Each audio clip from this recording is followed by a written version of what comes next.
Hello and welcome to my channel. This is my second video, so thank you for clicking. Now enjoy these scary stories. The haunting at number 41. The night air was thick with an eerie stillness, punctuated only by the occasional hoot of an owl or the distant rustle of leaves as the wind swept through the trees.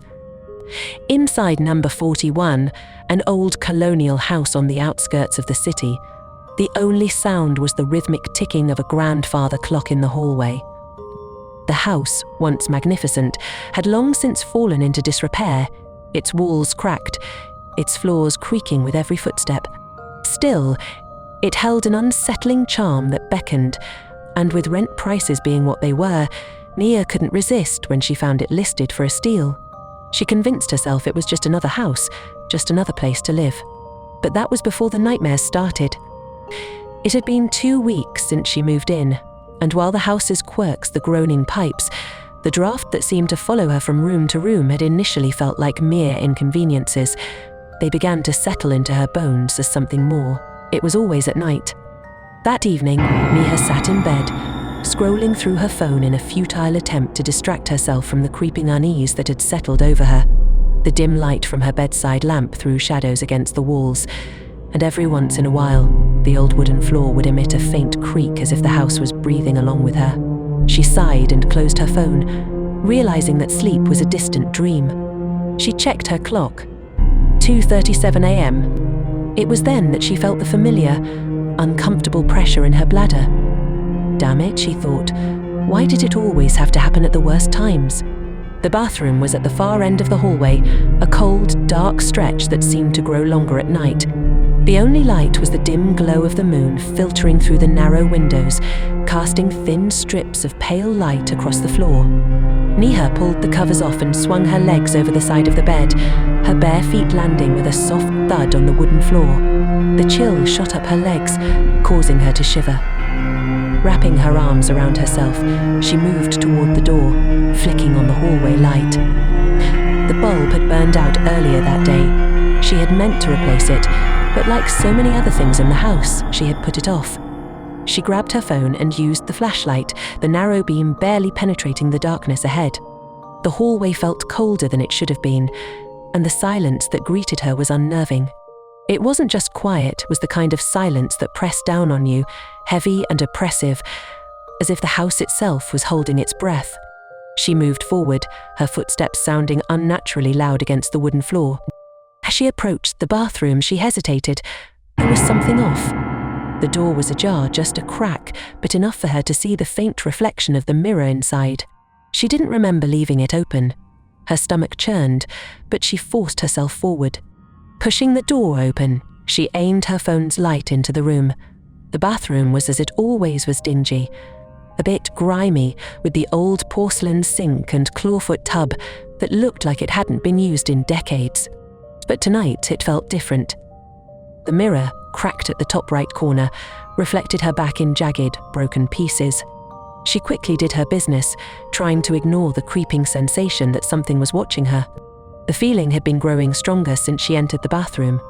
She couldn't shake it, that prickling on the back of her neck, that heavy feeling in her gut that screamed for her to leave. She turned to wash her hands in the sink, but when she glanced up, something in the mirror made her freeze. Behind her, in the dim reflection, something moved. Just a shadow, barely noticeable, but it wasn't hers. She spun around, heart hammering in her chest, but the bathroom was empty. The air felt colder, and the silence pressed down on her ears, making them ring. She swallowed hard, flicking her gaze back to the mirror. For a second, she thought she saw a figure, a pale, gaunt face, staring back at her from the crack, but when she blinked, it was gone. Just her reflection. It's nothing, she told herself, shaking her head. Just your imagination. She dried her hands and stepped back into the hallway. As she did, the door behind her creaked, slowly closing itself. She stared at it, feeling the skin on her arms prickle. The door clicked shut, the sound echoing down the hall. She quickened her pace, eager to get back to the safety of her bed. The hallway seemed darker now, the shadows deeper, the cold more biting. As she reached the end of the hallway, the hairs on the back of her neck stood up again. The feeling was back. Something was behind her. She could feel it, a presence, something heavy and malevolent, lurking just out of sight. Her breath caught in her throat, and for a moment she was paralyzed with fear. Slowly, against every instinct screaming at her to keep walking, she turned her head, just enough to glance over her shoulder. At the far end of the hallway by the bathroom door stood a figure. A woman, no, not a woman. Not anymore, her skin pale and translucent, her eyes sunken and black, staring directly at Neha. Her hair hung in limp, wet strands over her face, and her mouth. Her mouth was stretched into an unnatural, jagged grin that didn't belong on any human face. Neha's heart stopped. The woman thing didn't move, didn't speak, just stared at her, unblinking. For a moment, neither of them moved, the air between them thick with tension. And then the figure stepped forward. It was slow, deliberate, each step echoing in the silence. The grin on her face widened as she moved closer, her eyes never leaving Neha's. The hallway seemed to stretch, the distance between them closing faster than it should have. Neha's body finally obeyed her mind's frantic screams.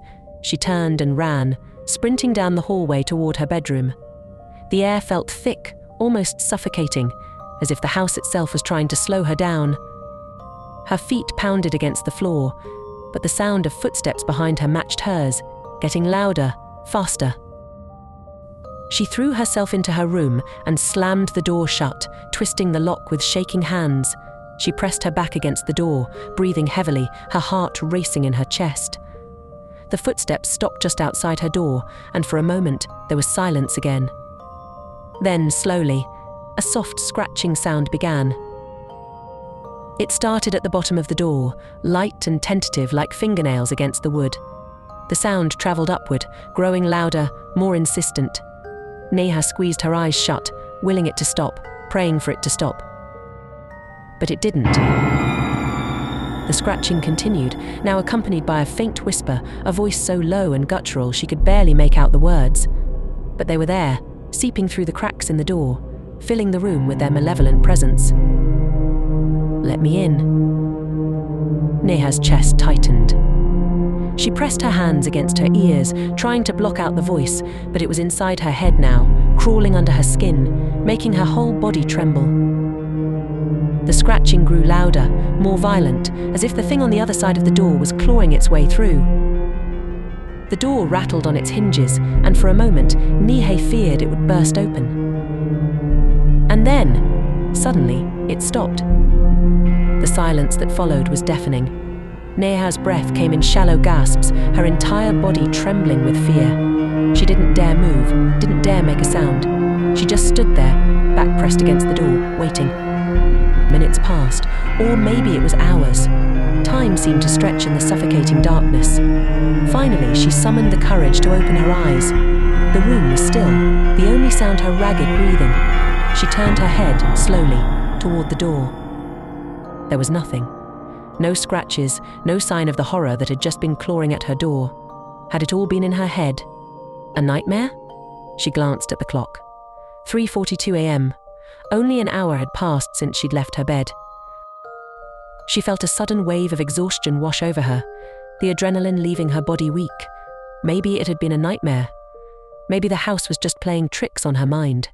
She was sleep-deprived, stressed. That had to be it. She let out a shaky breath and moved away from the door, collapsing onto her bed. But as she pulled the covers over herself, something cold brushed against her hand. Her heart stopped. Slowly, with dread building in her chest, she lifted the covers and looked underneath. There, staring back at her from the shadows under the bed, were two black, hollow eyes and that same twisted grin. Before she could scream, the cold hands grabbed her ankles and yanked her into the darkness.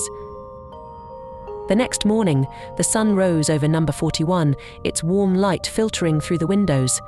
The house stood quiet, peaceful, as if the horrors of the night had never happened. But Neha was gone. Days passed, and the house remained empty. The landlord, growing concerned, finally entered to check on her, but he found nothing, no sign of a struggle, no sign of her belongings, no trace of Neha at all. all except for one thing: the mirror in the bathroom, cracked and smeared with something dark, something red, and a message scratched into the glass in jagged, uneven letters. She waits in the dark. From that day on, number 41 remained empty, abandoned, its doors locked and windows boarded up. But sometimes, late at night, the neighbors swore they could see a light flickering from the upstairs window. And if you stood close enough, you might hear the faint sound of footsteps, followed by a soft, whispering voice. "Let me in." Thank you for listening to the whole story. Don't forget to share this story and subscribe to this channel. Also, be sure to like this video.